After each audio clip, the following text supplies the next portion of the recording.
In a moment, we'll speak to the Big Issue founder, John Bird, about the campaign to protect businesses based in railway arches around the country. But first, here's Elizabeth Glinker. Blackstone are not a sympathetic landlord. You know, the company's CEO is best pals with Donald Trump. And I lost so many customers. People think I'll be out of business, so they don't come to me. Network Rail is selling off over £1.4 billion worth of property to two huge private investment firms, Blackstone Property Partners and Telereal Trillium. The portfolio includes over 3,000 railway arches across the length of the country. That means that many of the businesses that currently rent the arches are worried about the future. We've come here to East London to speak to some of them. We feel we've been treated very unfairly with this huge rent hike, up to 300%.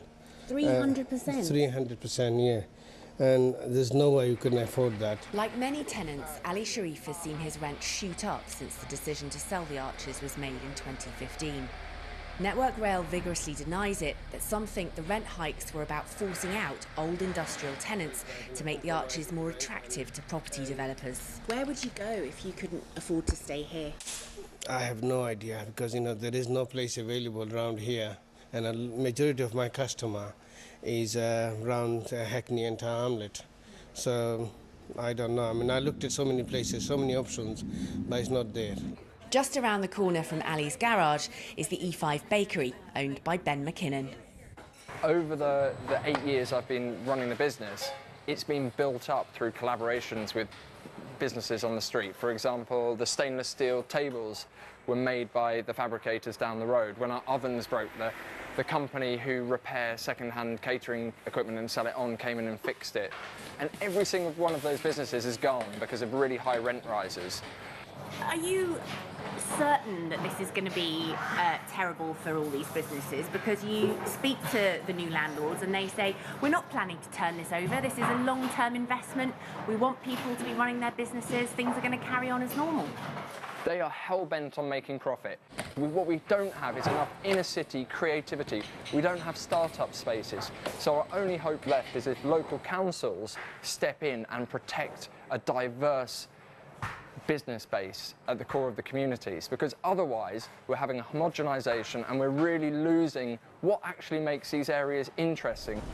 Worried about their future, arch tenants from across the country are now working together as part of an association, the aptly named Guardians of the Arches. They're not conventional commercial spaces. They have trains rumbling overhead, they're damp, they're dirty, and that makes them incredibly valuable for the sorts of businesses that need messy, flexible, affordable workspace. If you get rid of all that, where do those businesses go? Well, the answer is they don't have anywhere to go, and they're worried about that. That's just business, isn't it? Isn't that the way business works? You know, people can afford to pay the rents, they pay the rent. You can say that's just business, but it's just business what's happening on the high street, and that's not exactly a great story. 900 of the arches are currently empty. Network Rail agreed the deal in early September. It's due to be finalised by the end of the year.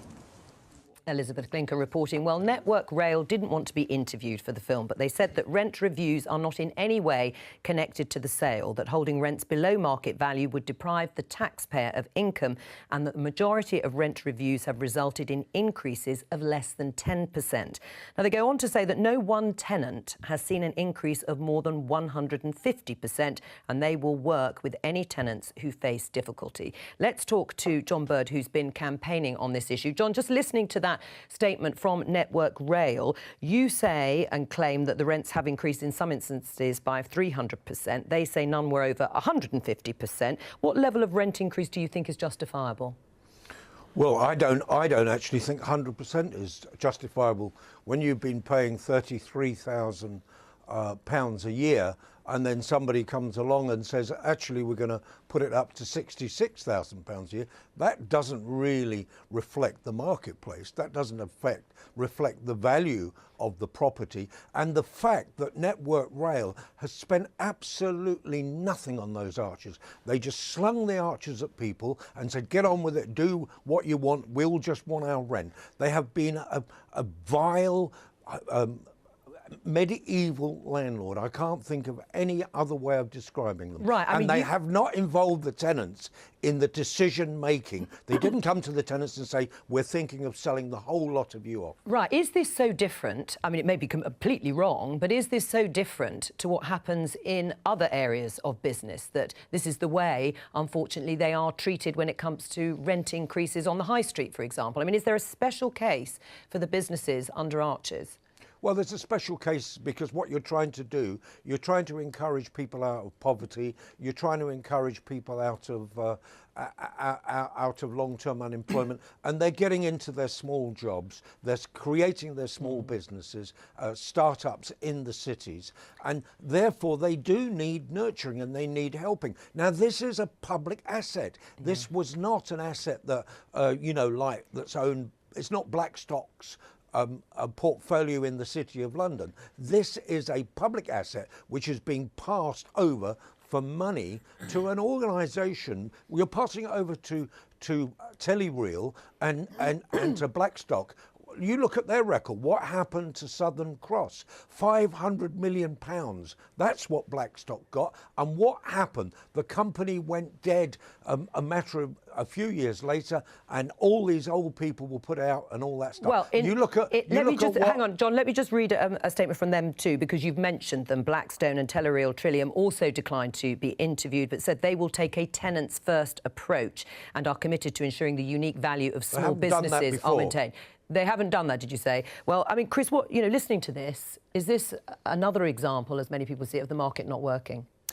Well, I mean, John Bird said just then he thought Network Rail had been very bad landlords. So if you were to take a glass half full view, maybe the new owners will do a better job. But from a kind of taxpayer's point of view, you've got this gigantic asset, in terms of money, £1.5 billion. Our railway infrastructure, run by Network Rail, a state-owned company, is creaking. I had to battle for a year and a half with the Transport Secretary, Chancellor and eventually the Prime Minister to get £300 million spent on fixing the Brighton Main Line. So this is money that could improve our railway system. And if Network Rail didn't realise money by doing this, they'd have to see either higher fares or higher taxes. So I think you do need to just recognise this money can be invested in fixing our railways. Who thinks there is something special about these businesses under Arches? Me. Yes. I do.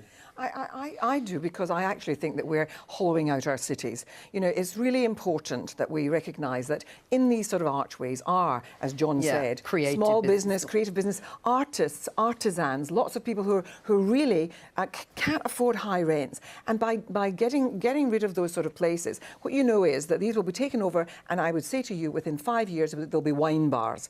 And so, is that the problem, though, Helen? It's gentrification. Well, I think I completely agree with Helen. I think they've really, these businesses have added something really special to those parts of London. They've transformed those areas. They're creative, they're imaginative. I think ushering them out in favour of bigger businesses would be a real disaster. Right, Shakira? The real problem is when you talk about public interest and keeping the taxpayer on side. This money will pay the interest on the £50 billion they own, and it's largely because of the way that they've run the railways. They run them so badly that they're carrying all sorts of costs. They're not actually, this is going to make no change. The other thing, and this is the worst problem. We're running out of time. The worst problem is the legacy of this investment. All right, and that is a good place to end. John Bird, thank you very much. And from all of us here, have a great weekend. Bye-bye.